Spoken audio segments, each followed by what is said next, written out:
We'll move over here to the right, Austin Ward. I don't imagine you will update much on the status of Jeremiah and Carnell, but just playing without them, what did that do for your offense, and how difficult did that make the week of preparation to try and put together a plan without them? Yeah, I mean, the only thing I'll say really is that, they are day-to-day, and, the staff and those guys are working really hard, to get ready to play next week.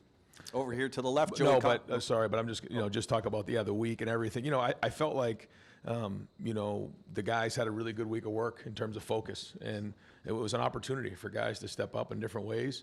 And so, whether it was defense, special teams, or on offense, nobody really flinched. Everyone's like, come on, let's go play. And I think that's been sort of the approach of this team and this coaching staff. So, it'll be the same way this week, and those guys are going to fight like heck to get back on the field.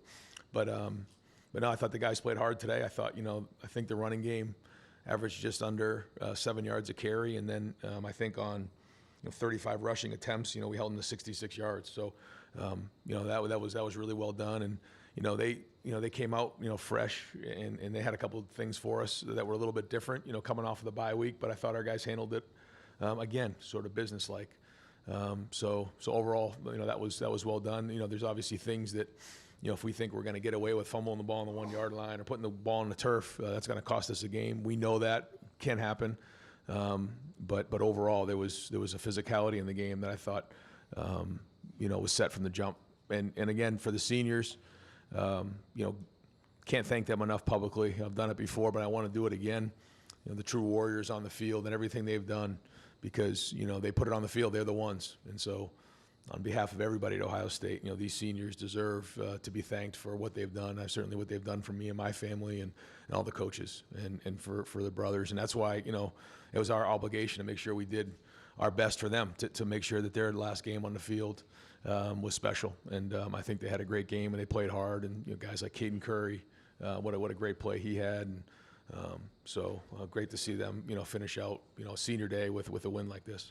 I'm going to go ahead and send Kenyatta Jackson to the very back for a few minutes worth of interviews. Then we'll move over here to the left. Joey Kaufman. Ryan, what's your overall feeling of comfort with the depth at wide receiver if you're not going to have Jeremiah or Carnell, and just how those guys did today? Yeah, I thought overall there was some good things there. I thought David had a really big third down catch. Brandon had a really big week last week. And I thought Max, stepped up in a big way. So it's a great opportunity for those guys. Brandon Ennis is a leader. He's a captain of our team. And, Bryson Rogers, Mylan, David, they've, really had an opportunity here to step up. I think there's some good things that they did. There's some things they'll get on film and get better. But, we need to play depth. Everyone knows that, and this is their opportunity. Over here to the right, Spencer Holbrook. Yeah, Ryan, it didn't look like Mylan played at all in the first half. Bryson a little bit as well. Were they held out for any reason, or what was behind that? Cause yeah, he played a little bit, and when he gets in there, obviously we want him to be consistent and do his job, and so we're challenging him to do that and step up in a big way, and the more he does that, the more he builds trust, the more opportunity he'll get. Rob Aller. Yeah, we saw Brandon grab his shoulders. An update on him. Is he okay? Yeah, yep, he's okay. And is the running game where you want it to be going into next week? Well, we always want it to be better, but again, when you rush the ball 38 times for 254, I mean that's good coming out. We'll get on the film and figure out what's what. It's you got to sort through everything and figure out what the efficiency of each run was, because that's a part of it too. You can hit some big runs and maybe get fooled. I don't know exactly what our efficiency was and what went well and what didn't, but I thought guys ran hard. I thought there was some good things. There's certainly nothing's perfect, but that's what we're striving for. Do you have to lean on a little more just with the wide receiver injury situation, or not? Well, we'll have to see. Yeah, I mean, each week is different, in terms of our approach and what we need to do, but that's why we have to have balance, and we've said that all along. And so here we are in November, and we'll do whatever we can to put our game plan together to put our guys in a situation to win the game. I'm going to send Caden Curry back to the back left table for a few minutes worth of interviews. Then we'll go over here to the right, Dylan Davis, Delaware Gazette. Ryan, you talk so much about mastering the process. Given all the distractions that next week could have been for your team, how pleased were you with how prepared they were this week? And certainly now that game is over, turning the page, preview what's to come next week? Yeah, I do. I give the guys a lot of credit for focusing, and I think not having both Carnell and Jeremiah allowed us to focus even a little bit more on the job at hand. Whether that really played into it or not, I don't know, but our guys have been pretty consistent that way. So now, this week has got to be the best. We've been working towards this all year, and we want it. We know that the opponent is different. We know what's at stake. We know we're playing for hardware now, but at the end of the day, it's still about us. We can't all of a sudden change things, and so we want to keep it as routine as we can, knowing that again, now we're playing for hardware, and not only gold pants, but also an opportunity to get to Indy. Over to the left, Bill Rabinowitz. Yeah, that was kind of my question. How quickly after this game, or maybe even before the final, went to 0-0, were you thinking about next week in Ann Arbor? And the fact that you're not changing the schedule, usually everything's on Monday now. Right. Is that just part of keeping the routine the same? That's it, because as we know, everything that comes with this game, we want to keep it as routine as we can and keep the guys focused on what we've worked on all year. And the number one goal is to grade out a champion. So we'll come back in tomorrow.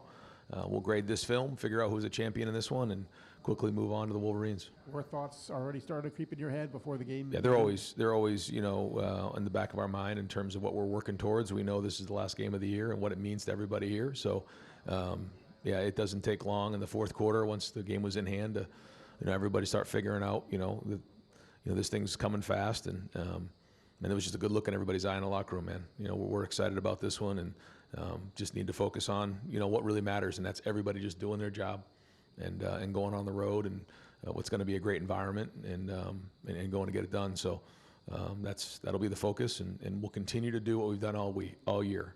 That's it, and have a great week and focus on that day. And the coach's job, is to give them a great plan, and we got to be at our best. Everybody has to be at their best and play really, really hard. Over here to the right, Stefan Kreisnik. I guess, Ryan, to build off of that, you talk about it being in the back of your mind. This is a senior class that hasn't gotten gold pants, hasn't won in Indianapolis yet, and they've talked about that being a goal for them. What have you thought of the way they've kind of compartmentalized that throughout these weeks to get to this point and understanding what they had to take care of in order to get gold pants, get to Indy, and all the rest down the road? Well, yeah, you've heard us talk about this, really focusing on the process, because it's easy to just say I want to get to the last game of the year, but if that happens and you get distracted, you can get upset, and then all of a sudden your season can take a turn bad. I feel like we've focused on us. I felt like we've been consistent in our approach, and so now, but that's all in preparation for this week, and so we have to continue to do that very thing, and that's what it's going to be. But to your point, I think when we talked about chopping wood and carrying water from the jump, like that's what this was about, was to making sure that we weren't just saying, hey, let's just get to the end of the year and everything that comes with it. And so now we go. But along the way, when you think about how fast the season's gone, it seems like it's gone really, really fast. But then again, you think about that first game against Texas, and that seems like a year ago. Just how different this team is now from when it first started. And so, all the work that we've put in is now, got a show for us, and that'll be the focus this week. Bill Landis, over to the left. Ryan, the last time we saw the offense with Carnell and Jeremiah was the Penn State game. You guys were explosive, surgical, just sort of what you are when you're at your best offensively.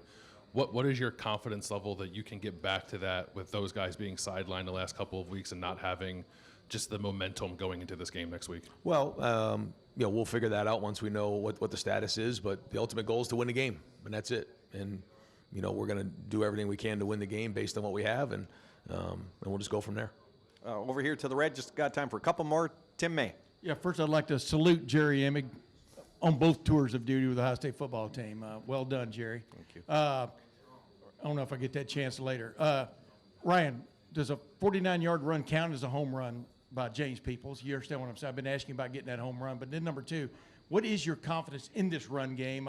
Because like we talked about earlier in the week, you're going to face better defenses, but do you feel like it's on track now to go to the big house? Well, I think you've seen a lot of progress throughout the year. I think you've seen guys get better, and I think every time these running backs touch the ball, they're getting better. So we've been working at it, and you're seeing a lot of progress being made. And again, now we got to be at our best. Did that count as a home run out there? Yeah. I mean, a 50-yard run for a touchdown is a big hit, and when you get explosive runs like that, but it takes execution. I thought on that play, our right tackle, Justin Terry, And Jelani Thurman did an excellent job coming off for the second level, and then Nate Roberts did a really good job on the secondary guy, and then we made a guy miss in a hole, and that's how it works. You know, you need great execution, but you got to make a guy miss. So I thought our O-line did a decent job, you know, for the most part of getting guys to the second level. There was some things that we got to, you know, hit cleaner, but that's part of the run game as well. And when we get, you know, positive plays in a run game and we stay on schedule, then, you know, that's when we're at our best. This will be the last question for Coach Day. 2 more questions for Caden Curry back there. Patrick Murphy. Ryan, you guys obviously have been dominant defensively all season, but when you have these injuries on offense and are working with some things, how comforting is it to know you can rely on the defense, especially early there after the fumble, to get the ball back and kind of get you guys going? Yeah, well, it's a team effort, and you know, when you see, you know, us executing special teams the way we've done the last couple of weeks, we pin the ball on the 1-yard line on the pooch. You know, that all matters, and when you're playing team, you know, team ball like that, yeah, they work off of each other, and yeah, certainly, as you know, when you get turnovers like that and the ball's on a 1-yard line, and even though we made that an adventure, that, you know, that's team football, and you know, it's offense's first job to take care of it, you know, and then run the ball, and then become explosive, and then, you know, score touchdowns in a red zone, and when your defense is playing well, it certainly helps, but each game is its own story, and we need to be at our best in all 3 phases and get a team win. Coach, thank you very much.